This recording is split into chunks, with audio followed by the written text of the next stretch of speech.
gaur saioa González dugu gurekin. Nafarroko antzerki eskolan ikasi eta geroztik saltsa guztietan sartzen ari du muturra. Goazen berarekin hitz egitera eta ea zer duen kontatzeko.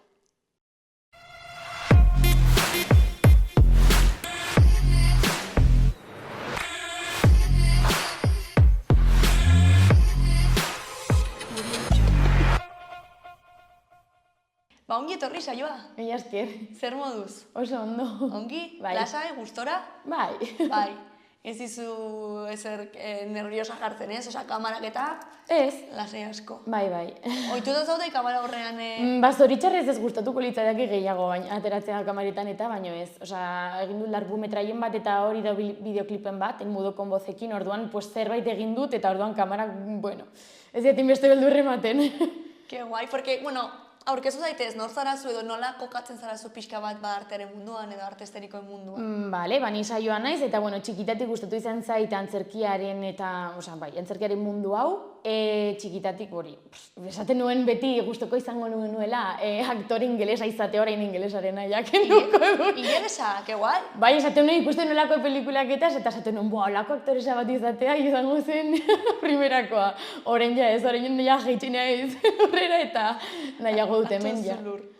Hartu duzula lur, ez? Bai. Eta orduan aktore ingelesa ez, baina aktore euskalduna edo... Bai, edo gaztelerako ere bai. Eta prozesu horretan zaude pixka bat edo... Bai. Hasi nintzen, txikitatik gustatu izan zait eta bai egin genuela txiki eginean ikastolan antzezlan bat, ikastolarekin.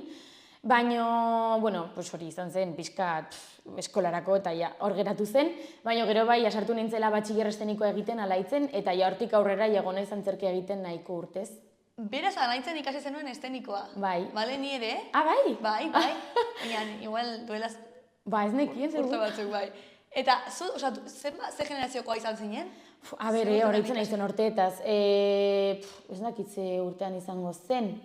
2016 urtik gutxi gora bera. Hor bukatu edo hasi? Hasi. Egon nintzen pare, egin nuen DBH lau eta hortik pasan nintzen batxillerrera. Bale. Osa, 87koa naiz, orduan, uste dut dela gutxi gora bera hortik, baino ez dakit. Bueno, pues justo ni atera eta zu sartu, orduan. Bai? Bai. Bale, bale. Eta egon zinen, imaginatzen dutez, aritz, isma eta guzti hauekin. Bai, eta kororekin, bai. Bale, orain, handitu da pila bat, ez? Bai, seguru. Kendean, geroz eta gehiago, ez? Nahi duela, ez? Batxillergori egin. Hori ez dakit, baina bai, aukera dago, gainera hori euskaraz bakarri dago aukera hori, ze hori gero badago ere Plaza de la Cruz eta Navarro Biosla da, baina berez horiek dira gazteleraz. Navarro Biosla ere dago esteniko? Ez da esteniko, baina bai egiten duela nolabait tailer bat eta egiten ditu castinak eta gero ontzat hartzen dituzten aktore eta aktoresak hori gero egiten dute bukaeran, kurtso bukaeran antzerki bat eta egoten dituzte ordu pilan txaiatzen, asteburuak barne eta hori. Eta gero egiten dute otsaian edo martxoan hortik gutxi gora bera estreinatzen dute eta ekainar arte egiten dute nik uste, bai, hortik. Bai, nik uste guren hasi zela tailer horretan, berak sortu zuela tailer hori, baina berez egiten dute batxillergo normal bat, ez? Baina estenikoa berez, nik uste Iruñan dagoela erderaz Plaza de la Cruz, euskeraz alaitzen, gero guztut Kalahorran edo Herriberan dagoela erderaz ere. Ba, ez dakit hori, nik kontrolatzen dute mendik Iruñatik. Eta nahi zuten euskeraz beste bat ireki, ez? Nik uste alaitzen dagoela demanda handia. Ba, ez dakit, segurazki baiet, ze hori, agian jendeiai nolabait ezaguna egiten zaio existitzen dela, ze hori jende gehienak esaten du, hemen ez dago aukerarik, bagoaz kanpora eta badoaz Madrilera eta hori. Eta pena bat da, ze hemen ere aukera dago. Claro, bai, eta gero igual jendea ari da, pixkatez, irekitzen ezagit perspektiba edo, eta ikusten du horrelako ikasketa batzuk izatea ere interesgarriak direla, eta baliogarriak, ez? Ze beti ez da inbeste balioztu ez, edo beti pentsatu da direla bigarren mailako zerbait, ez? Bai, gainera hori horitzen ez, Antefik esan zuela, justu hori nintzela ikasten Nafarroako antzerki eskolan uste dut esan zuela. Hemen ere dagoela aukera antzerkia egiteko, ez da beharrezkoa kanpora joatera, esaten zuen nolabait hemen ere aukera pila daudela, eta azkenean, Tefi, gainera Tefi dago orain atope. Bai, gauza pilatan sartuta dago. Eta izan zenuten irakasle moduan, ze gero joan zinen antzerki eskolara, antzerkia ikastera? Ez, justu hortik joan nintzen aurrezkuntzako gradua egitera, baina txikitatik gustatu izan zaidenaz antzerkia, konturatu nintzen antzerkia zegoela hor, Eta egon nintzen lagurtez hor, Xabi, Jaione Urtasun eta Xabi Flamarikerekin daudela ere sartuta, vamos, asako gai honetan. Eta Oskar Orzaiz zuzendari moduan. Orduan beraiekin egon nintzen lagurtez.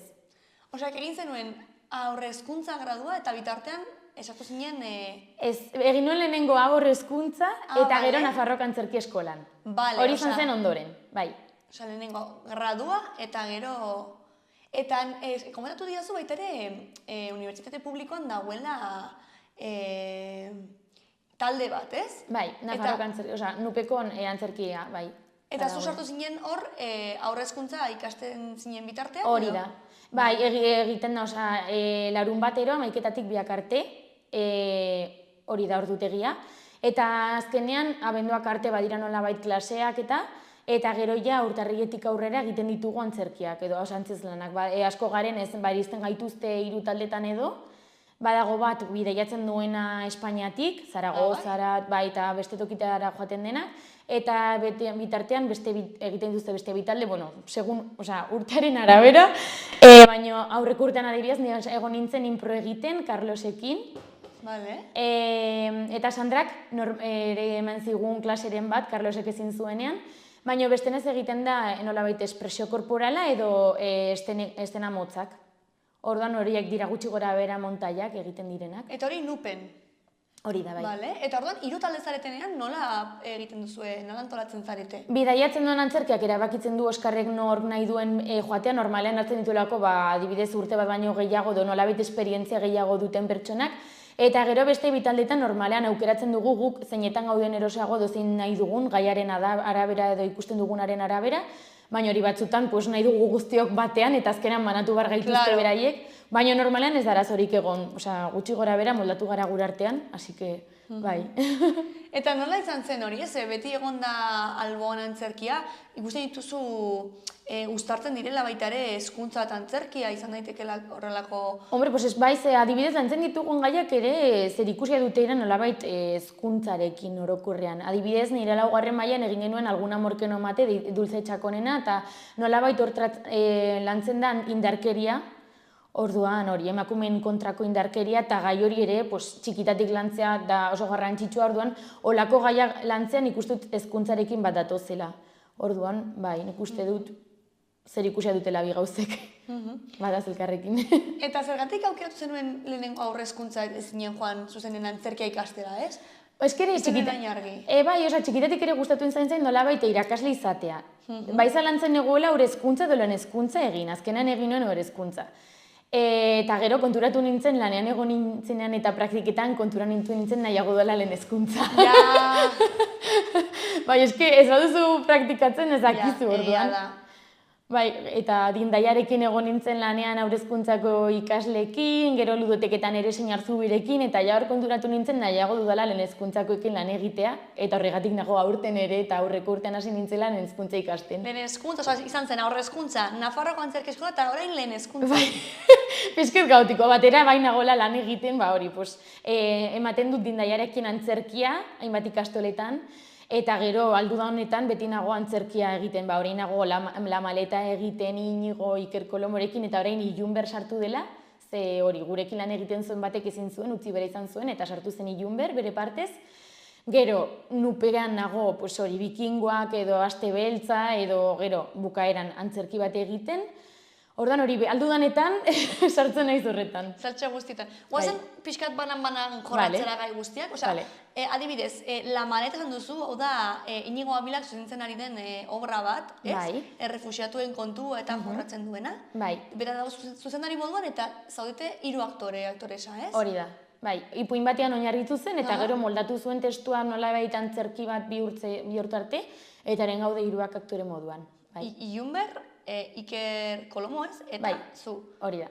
Eta nola izan zen proiektu guztia, nola sortu zen, edo ezagutzen zineten zuen artean, ez? Bai, ni Iker eta Inigo ezagutzen dituen badetidanik, ze Ikerrekin ere egin dut lan Seinarzubirekin, eta hori ere, Aste Beltzan ere antzerkia egiten du nirekin, aurreko urtean ere egin zuen nirekin, eta Inigo betidanik ezagutzen dut txantriakoa delako, eta ezagutzen ginen txistu egiten genuelako elkarrekin, osea, orain dela pila urte ezagutzen dituela.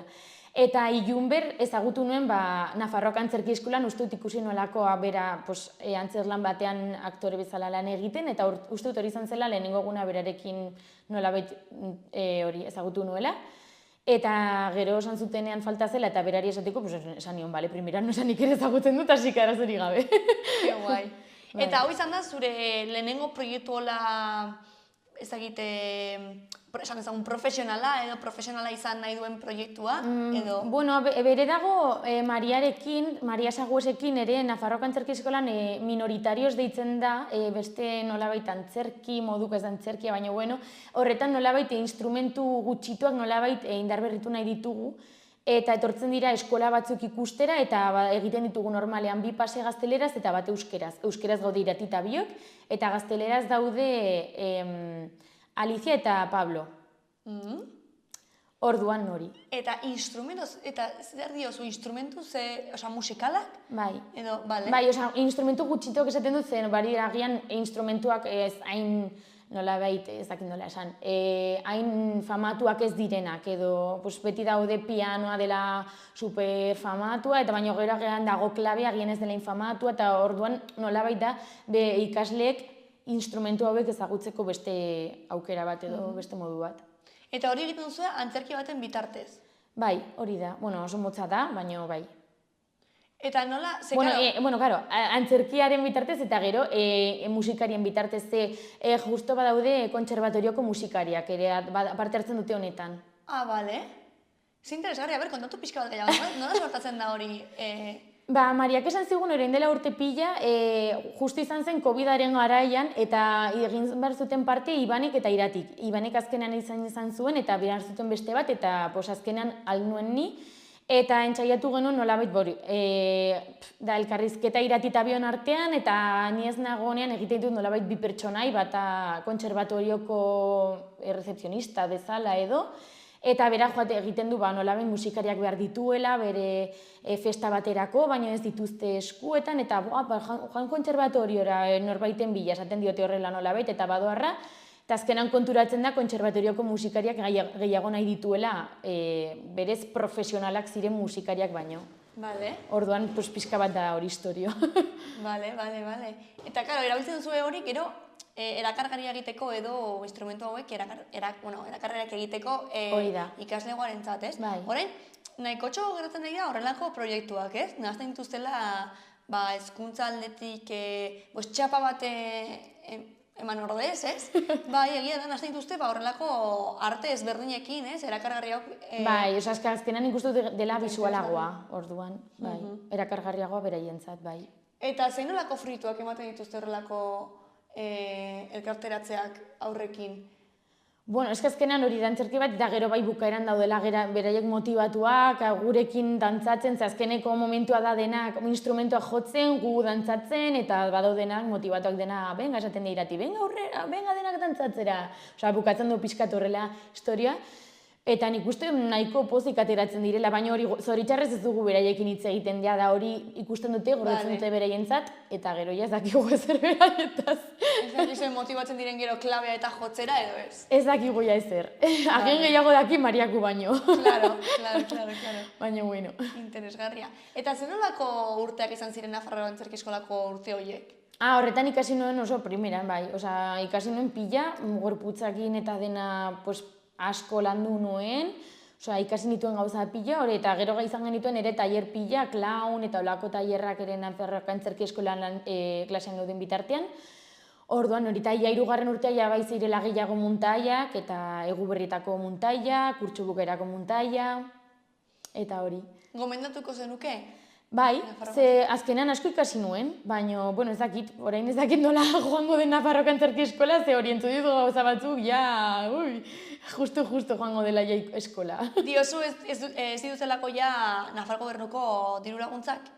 Ez, esaten dut, ze azkenean aurten sartu da nolabait beste talde berri bat, eta egin zuten irakasleok kriba ulertzen dudala alde batetik, ze azkenean aurreko urtean geratu ziren azkenean lehenengo kurtsoko 2 ikasle bakarrik eta beste guztiak utzi zuten eskola, baina aurten egin dute kriba hasieratiek eta orduan geratzen bakarrik daude 2 pertsona lehenengo kurtsoan, orduan, klaro, horrela antzerki bat aurrera eramatea pixkat zaila da. Claro, baina nola kriba? Osea, normalean egiten dituzte castingak Nafarroako Antzerki Eskolan sartzeko, eta normalean gutxi gaudenez bartzen gaituzte orokorran guztiei nolabait taldeak sortzeko, baina aurten erabaki dute, nolabait pertsona edo profesionalki hobeagoak edo itxuragatik jarraituko zutenak hartu zituzten eta beste guztiak utzi zituzten nolabait kanpo hartu zituzten horregatik 2 pertsona, eta ez dakitzen batek egin zuten castinga.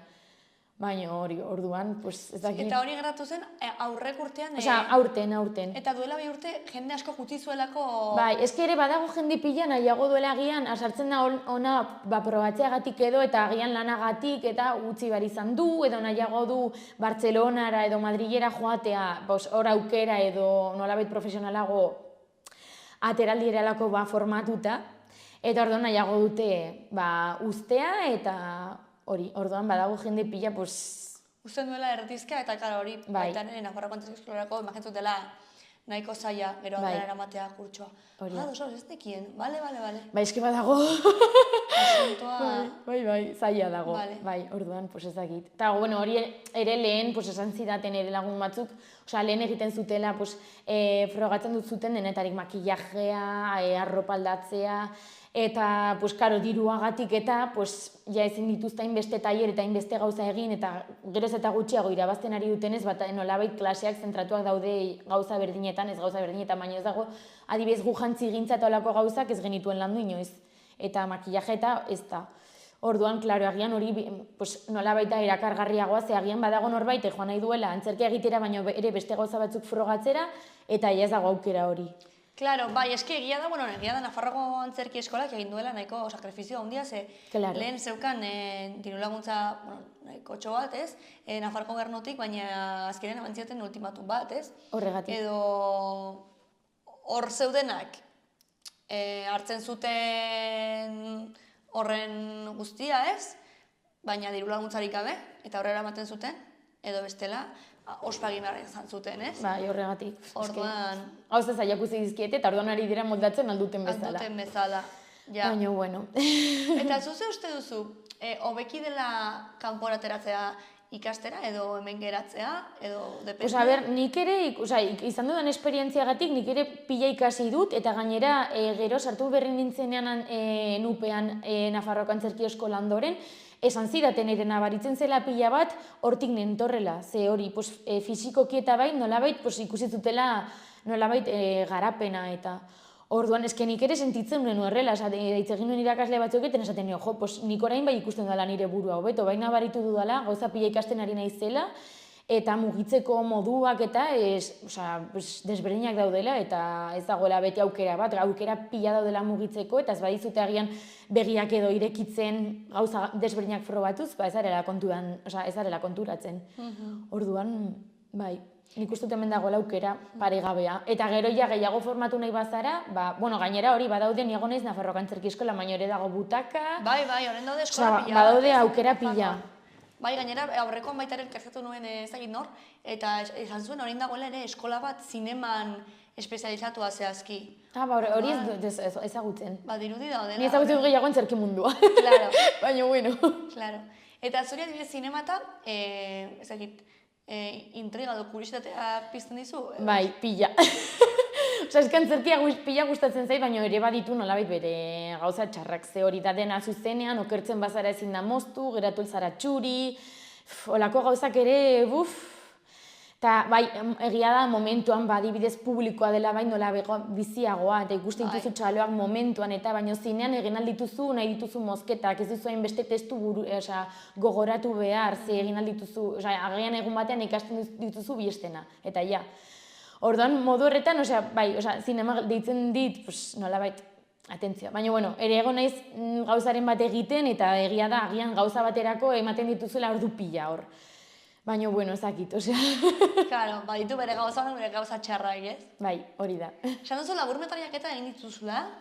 Bai, Carlos Alastruirekin ere, bai, egin zituen kastinak eta hartu ninduten nolabait figurazio bezala, inoiz paper gehiagorekin. Eta gero, egin ditudanak izan da figurazio moduan. Eta horrean, nahi dut hortik ateratzea. Eta paperak egitea, ez?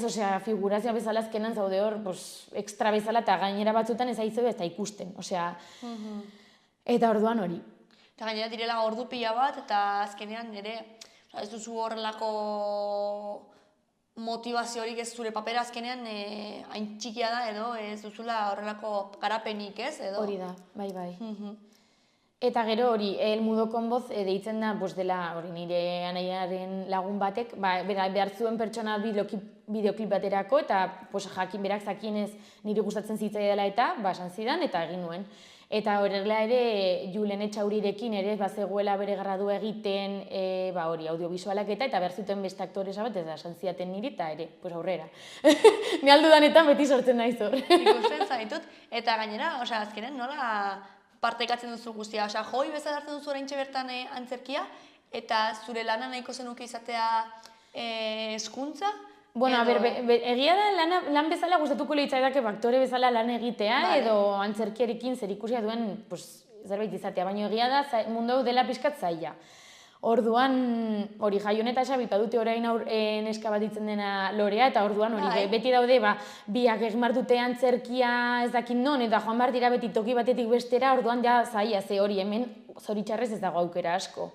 Dagote diferentzia eta aukera gutxi nolabait profesional bezala lan egiteko, baina bestenaz joan behar zara ipuin kontalariak egitera beste toki batera, edo antzerkia egitera ez dakit nora, orduan horregatik ikusten dut dela pixkat zaila lan egitea edo profesionalki hori da. Gainera hori nik egin nuen casting bat eta diferentziarekin eta hartu zituzten nire atoa izan zidaten, deituko zaitugu eta ez ninduten deitu, orduan ja hemen berez profesional bezala lan egiteko aukera gutxi daude. Bueno, konpainia profesional gehiago egon badaude ez, baina azkenean egia da lan egiten dutela normalean aktore berberekin ez. Bizpairu edo lau aktore zuzendarien artean ez, edo ez dauden beste casting nik uste hemen Nafarroan, ez? Konpainiak lan egiten dute gehiago como de boka en boka, ez? Ikusten duten horbait, edo ezagutzen duten horbait, edo tirintaran, eta eskuratzen dute, ez? Baina horrela, castingak bezala, nik uste diferentziaz aparte ez dutela gainontzikoek castingik egiten, ez? Bai, hori da. Claro, eta orduan da zaila ezagutzera ematea, ez? Zure burua ezagutzera ematea. Bai, eta esaten dut, agian hemen antzesten eta esaten dut gurasoek, antzesten baduzu, agian badago norbait ikusten zaituen, eta horrela dara matzat urte pila eta zoritxarrez ez esan, hasi que... Bueno, baina ze azkenean, naiz eta igual izena duen konpainia bat ez zaituen hartu, bai adibidez zure laguna, ez? Sortu du horra bat. Bai, horregatik baina hori izan da aurtengo gauza bat, eta bezakit, nigatik beraiekin jarraitzea primeran, ze hori gainera ezagutzen garen eta zaparte badugu harreman superona. Eta tokatzen baldin bazait, ezagutzen ez doan beste norbaitekin lan egitera, aurrera, funtzionatzen badu biak elkarrekin lan egitea, primeran. Bai, baina, así que, a ver. Bueno, izan daiteke lehenengo pausu hau, ez? Naiz eta urte batzuk pasa diren, egia esan, Nafarroko antzerki duela 2-3 urte atera zinen? Bai. Ez da asko, ez? Ez. Eta hori nari zara proiektutxo hauek egiten, ez? Orduan aurrera eramaten baldin baduzu, eta bestela. Nik uste hemen Nafarroan gehien bat eramaten dena da, como, yo me lo guiso, yo me lo como, ez? Zu sortu zerbait eta mundura atera, eta ze gero baita ere, beste asunto bat da, programatzaileak, programatzea, eta... Bai, hori da. Bai. Zori, gero taldearen bezala ere dago Mutis por el Foro Nafarroko Antzerki Eskolan ere nebilenean, nolabait egin nola kastina, ze hori lehenengo bi urteak ez dira antzezlanak egiteko, eta sartu nintzen, eta hor nintzen hori hor antzesten. Mutis por el Foro, hori da pribatuetakoa, bai. Orduan hori egin nuen kastin eta hartu ninduten, eta egin nuen urte batean bi antzezlan, berez egiten duzu batean, baino ezagutzen nuen lagun bati ere falta izan zitzaion aktoresa bat, eta esan zidan niri, eta gain nuen ere.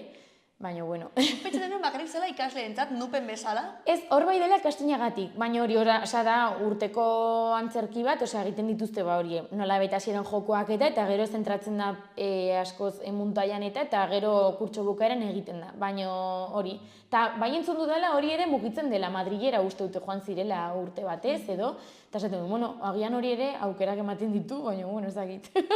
Eta nola izan zen adibidez nupekoekin mugitzen mendikarat? Superondo.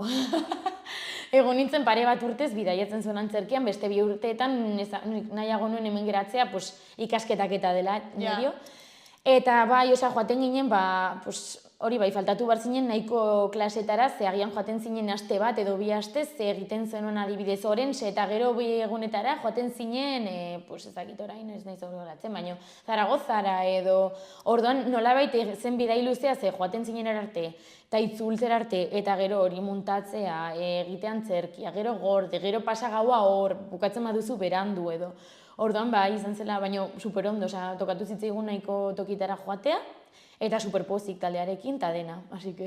Eta esperientzia horrek, imaginatzen dut, eman zizula pixka bat perspektiba, nola izango litzatekeen konpainia profesional batean lan egitea, eta hemendik arat joatea, ez edo... Eta ikusten duzu zure burua, trote horretan, trotea da, Bai, pues eske hori da beste gauza bat, hori eske beste bidai, segun eta zer daukazun hemen, pues... Eske nolabait limitatzen zaitu pixka bat, orduan... Horren gainera nagoela gauza pilatan, pues momentuz nago...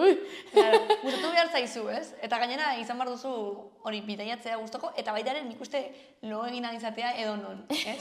Baldin badituzu zaltzatasunak, lukoluskia bat... Eska berzo horionez eren hemen nupen ordaintzen du dena, osea... Bai. Bueno, bazkariak eta hori guzti hotela, eta hori da nuparen kargu orduan, primeran, osea... Eta orduan bazoaz nolabait hori, doan, ala, toke guztietara, orduan noan. Bueno, imaginatzen dut, konpainia batean zaudenean, ene horrela dela. Osa, azkenean, kontaktatzen bali mazaitu zezakin hon, kontuan hartzen dute hori kontuan hartzen da, ez? Osa, prinsipioz, baina bai. Izan behar da gustoko, osa, duzun zerbait, ez? Ez da bakarrik antzerkia egitea, baizik eta... Bai, ni gustoko dut pila. Eta horregatik beti aldu dan honetan, beti sartzen izan nahi donon. Eta adibidez zure kasuan, oza, aktoresa profesional, zu etorkizuna bila jartzen zarenean, ez aktoresa profesionala bezala ikusten duzu zure burua, eta hori bakarri egiten edo gustatuko litzaizuke hori taskuntza uztartzea, edo... Biako egin alba ditut batera, primeran. Osea, ze hori, lehen hezkuntzako aurrek ere nolabait, posten haute pila. Bai, osea, egon naiz hori, orain dindaiarekin eta lan egiten beraiekin lehen hezkuntzakoekin, eta konturatu naiz nahiago dudala lehen hezkuntza, eta super gustora joaten naiz klasetara, eta pasatzen zeiten boraz karrago, osea, hori seinale hona da. Seinale hona da, bai. Eta, adibidez, hemendik 5 urtetara, nola ikusten duzu zure burua?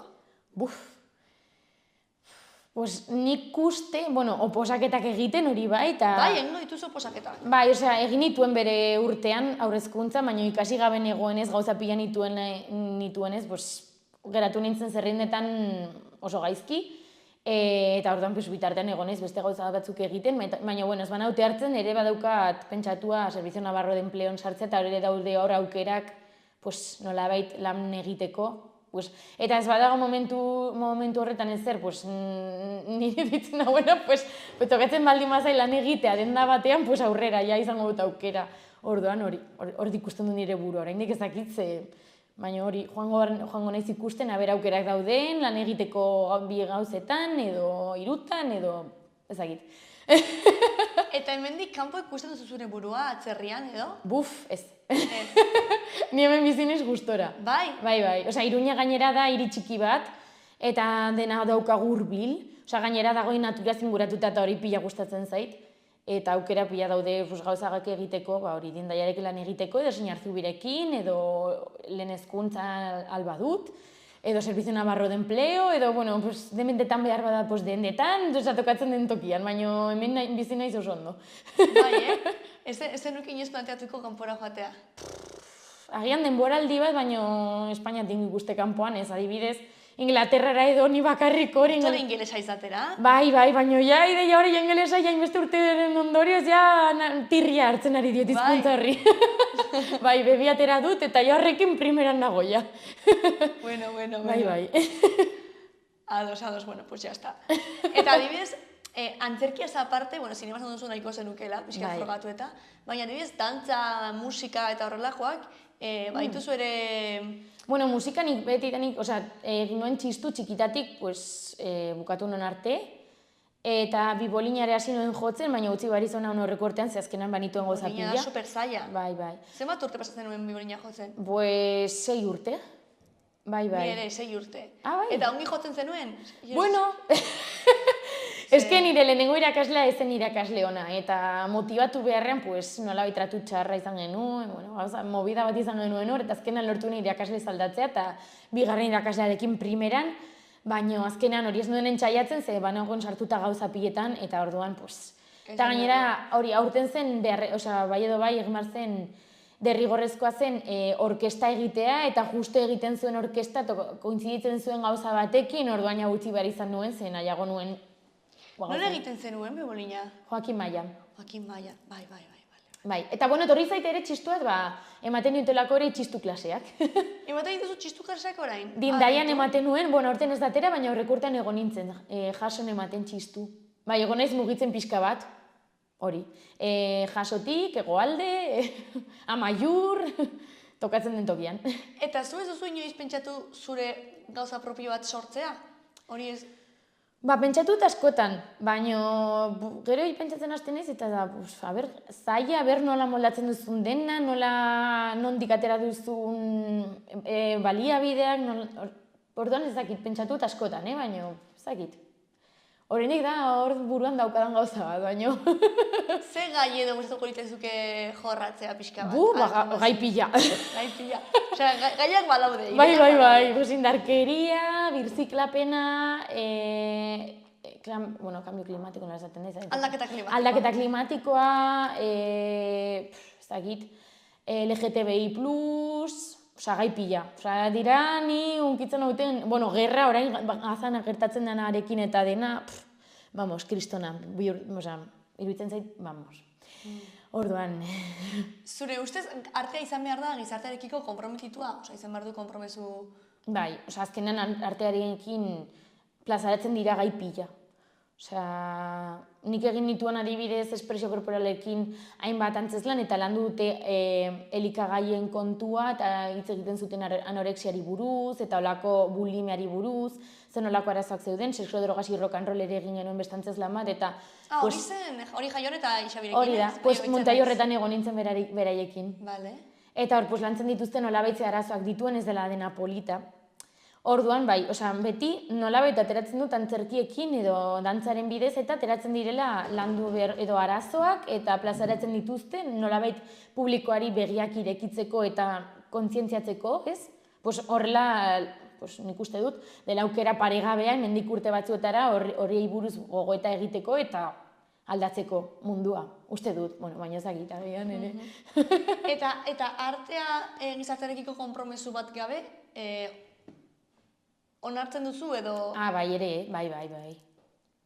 Dantzak adibidez eta egiteagatik eta oso polita da ere, ikustea, ez du zertan beti zer ikusia izatea, baina bueno.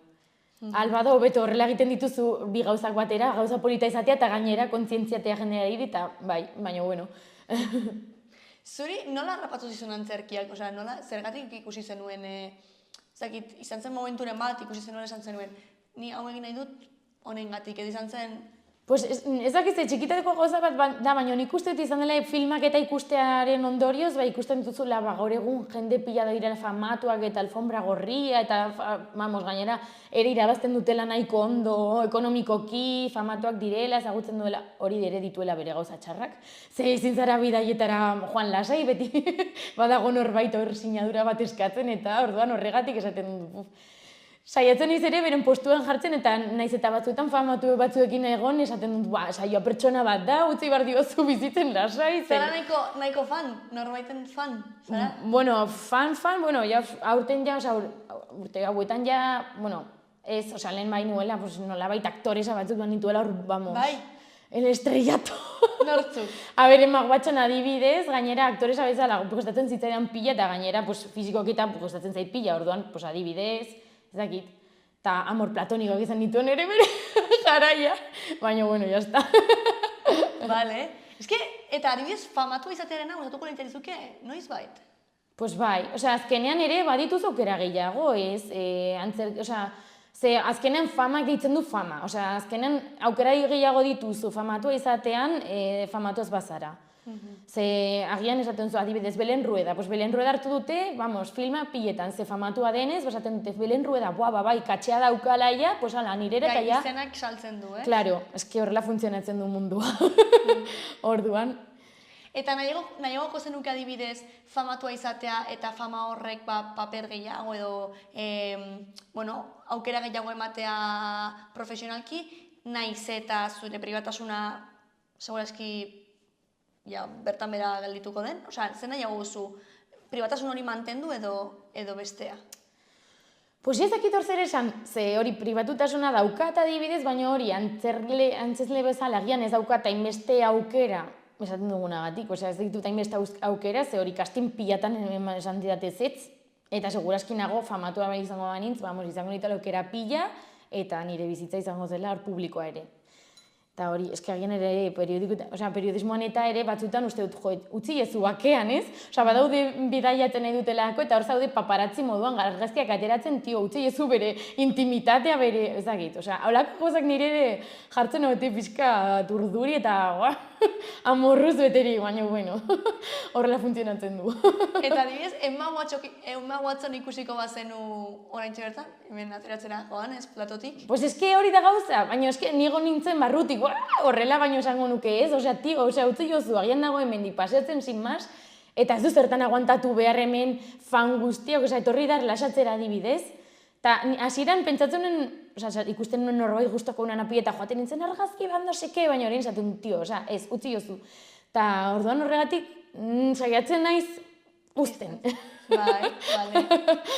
Osea, egin duzu gogoeta hori eta argi duzu. Bai, eske bestenaz da infernu bat beraientzat, azkena normala da batzutan bortitzak izatea, eske ez diezu uzten bizitzen, osea, dago denbora osan fanatiko guztiak atzetik, eta eske kaskarra da, pues agian jarri zarazu kaskarra ere beratzetik edo ja dago onaino, eta nahi du lasaitasun, atez diozu uzten, eske... Ja, zaila da, ez? Bai, mundua da oso zaila. Eta badaki saioak jarri duzu zerbait zure, artearekin edo zuk artea bizi duzun moduarekin lotuta. Bai. Eta ez dakit hortik duzu. Bai, hemen daukat. Eske gauza da ikusi dutanean nirek ere daukat gauza bera ikatzeko. A ber. Hala! Justo erakutsi dizut, balea, azaldu. Bai, gauza da hori, txikitatik, hau nolabait, tragikomedia, bai, eta hau da nire mundua. Eta gainera, nien beti egon naiz tatuaien kontra, baina, ze hori, ikusten dazkenan hori, zartzen zoazen einean, nolabait geritzen dela horri uzkurtuta, gaizki, txusia, agian gero damutzen zara, egiten du mina, ikusten ditu nolabait alde hauek. Baina, egun hauetan egon naiz, hilabete batzuten egon naiz pentsatzen eta esaten du, esketan nire bizitza, antzerkia da nire bizitza, nire mundua, eta neukan pentsatu alakoa tatuatzea hemen justo eskumuturrean, hori, pultsera moduan. Eta justo hemen, Pultsera moduan, bai, eske egun nintzen pentsatzen non jartzen dut, ze bizkarren... Ikusiko duzu rato guzti, tatuajeak azkenean ez dute ez jartzea oso ikusgai dauden leku batean, ez? Claro, baina eske jartzen baduzu bizkarrean ez duzu ez ikusten. Jartzen baduzu oinen ikusten duzu bakarrik udan adibidez, txankletekin zoazenean, eta ez horretarako zu jartzen tatu. Tatu bat ez, jartzen duzu ere jendeak ikusteko eta... Tatuajeren kontra, baina jartzen baldin badut... Karo, ez, horregatik eta zen, baina imaginatu hemendik urte batzuetan antzerkiarekin ez aizula ondo joaten. Eta izango duzu hemen eskumuturrean ez eta esaten du, baina, ez gara horrela jarri behar ez, azkenean, ez eta gaizki joan adibidez gauza batean edo muntai batean, agian beste batean joaten zaiton, ze hori, nahiz eta gaizki joan, antzerkia da nire mundua. Ordan euken pentsatu hemen jartzea, justo, olako bi aurpegi eta gainera, nolabait eskumutur bezala jartzea, eta horregatik pentsatu dut, hori, hau representatzen hola primeran. Perfecto, jarriko dugu. Bai, justo kointziditu du. Bestearen ondoan ega duzu. Vale. Jarri zu, egizun tokia. A ber, ea ez den erortzen, ze badago pixkatzaia, a ber, itxoin. Horrela. Hortxe bertan. Perfecto. Eta hori egin dizut galdera bat, baina ez da nik idatzitako galdera. Vale. Baizik eta aurreko gonbidatuak idatzitakoa, eta justu nik uste ezagutzen duzuela elkar. Bai. Orduan, gogoeta egiteko. Zer egingo zenuke eszenatoki batean gainean, oraindik ez dena egin. Bai, hau galdera egin ziguten ere Nafarroako Antzerki Eskolan, eta esan ziguten, imaginatu ez duzuela zer egingo zenuketen, nahi duzutena. Eta jendea esan zuen, jarriko nintzen biluzik, no seke. Claro, baina hori egin da, ez? Claro, bueno, bai, baina nolabait libre eta buruatzen zitzaien lehenengo gauza badibidez, oiukatzea hor sin más, edo, bani, momentuan ez dakit. Ez dakit, ni antzerki baten gainean jartzen naiz, zerbait plazaratzeko edo, bai, ideia bat plazaratzeko edo gai batan plazaratzeko, ez dakit. Jartzea adibidez jendearen aurrean garrasi egiteko edo izkina batean egin ez den gauza bat egiteko, ez dut nire buruari ikusten, nik ikusten dut hori, Bueno, baina egia da, azkenean horrelako zerbait ere mezu bat bidali ezakela, ez? Adibidez, gorputz bat biluzik, depende ze gorputz, igual ez gaude hain ointuta ikustera depende ze gorputz biluzik, ez? Bai. Orduan, igual ez daiteke baita ere, akto politiko bat, ez? Bai, hori bai dela. Eta adibidez, ni horitzen naiz. Ni galdera hau formatu zuenean irati, dago neska bat Alessandra García, dela Malagakoa eta tipada oso ona, eta horrekoan ikusi nuen Noliteko Herriberriko festivalean, eta bota zuen horrelako japo bat ezaten, listua edo, eta izan zen como, buah, super, dala eskagarria, berez, ez, edo nor hori egitea, baina baita ere zen como, ez dakit, nik uste batzuetan eszenatokia daudela oso mitifikatuak, ez, edo oso, ez dakit, oso formaltasun batekin lotuta, ez, eta nik uste gaur egun igual ari da horrekin apurketa gehiago egiten ari da, ez, eta igual horrelako gauzak, ez? Ja, hori bai. Bueno, adibidez, orain esan duzuna, ja etorri zait burura, gorroto ditudan edo gaizki iruditzen zaizkian pertsonatzen argazkiak hor jartzea eta erretzea edo apurtzea edo. Por ejemplo. Hori da. Por ejemplo. Bueno, igual erregearena eta horiek igual ezain beste, ze igual kartzelara eramango zaintuzte. Justero komentzatu da bera. Dagoen orain mundua. Bai, baina eski orduan ja esaten digut, orduan ez dago askatasuna. Askatasunan zuk esan dezakezu nahi duzuna. Orduan ja, holako gauzak ere, ez como, zergatik ez, askatasuna, bai, ez? Hori da askatasuna. Ez baina adibidez manadako argazki bat edo holako kasuak. Edo bortxatu duen pertsona baten argazki bat, eta biktimen argazkia adibidez balorea jartzea, edo, ez dakit, horrako zerbait, adibidez. Behitu, baduzu hor, zure hurrengo proiekturako ideia bat hor garatzeko. Bai. Ideia purtzaia. Oso ongi. Mila esker, saioa tortzeagatik. Ez dakit zerbait gehiago duzuen esateko. Bueno, bai bat duzula, noski duzula. A ber. Egon gara hemenizketan da, aztu zait, orain da zure txanda egiteko galdera. Nire txanda. Urrengo gonbidatu erantzate galdera guzteko. Claro. Buah, ez dakit.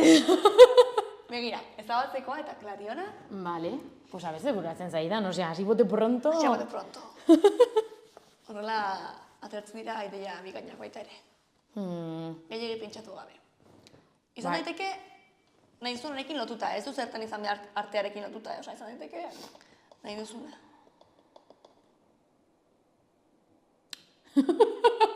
Zaila da, Bai, bueno, behar dugu... Adibidez galdera honek ematen dizu pentsatzeko eta hori nahi dut ere horrein urrengoak egitea. Presiori daukat gainean. A ber... ez dakit.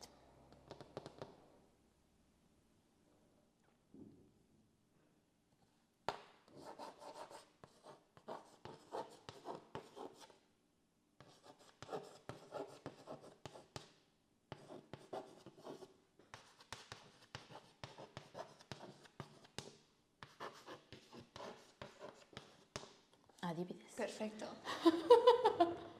Wow! Hau baita ematen du pentsatzeko. Mundua aldatuko zenuke eta nola. Perfecto. Pues hemen utziko dugu, urrengo gonbidatuaren dako. Vale, eskerrik asko. Mila esker etortzeagatik eta zorte hon. Mila esker. Proiektu guztietan.